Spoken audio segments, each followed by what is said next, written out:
Ona armoningiz bormi desam ko'zingizni yumib oldingiz. Armoningiz bormi desam ko'zingizdan yosh oqdi. Armoningiz bormi desam dod deb yig'layapsiz. Nima armon o'shani ayting.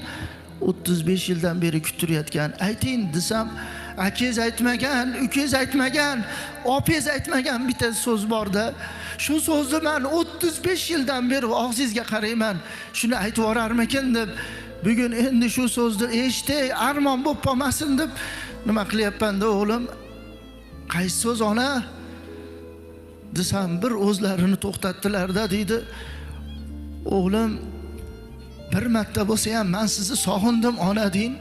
Chunki siz kechasi uxlab ertalab turib bag'rimga otilib, bo'ynimga osilib, ona men sizni uyquda sog'inib qoldim, uxlabdir deysiz. Bog'chaga borib, bog'chadan kelib, bo'ynimga osilib, yuzimdan o'pib, bog'chada men sizni sog'inib qoldimdir deysiz. Maktabdan kelib ham bo'ynimga osilib, yuzimdan o'pib, men sizni sog'inib qoldim, maktabdadir deysiz.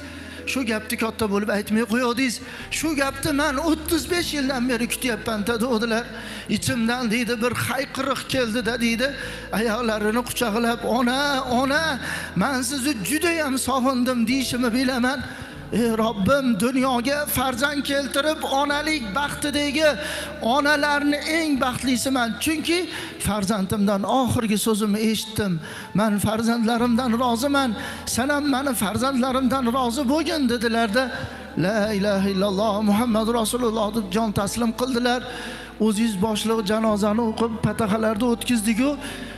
Endi armon menga o'tib qoldi-da o'rtoq deydi. Ha desam, qachon qabristonga borsam boshlarida turib onamga aytaman, ona, men sizni sog'inib keldim.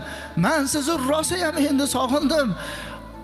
Deyman, u qani endi onamning ovozlari eshitilsa, qani edi meni bu gapimni eshitsalar, u shunga qarab bir voqea bo'lsa deb o'ylayman, dod deyman qabristonda deydi. Endi qani edi onam shu so'zni ertaroq aytganlarida edi, har soatda sog'indimdirdim deydi. Endi armon menga o'tib qoldi deydi.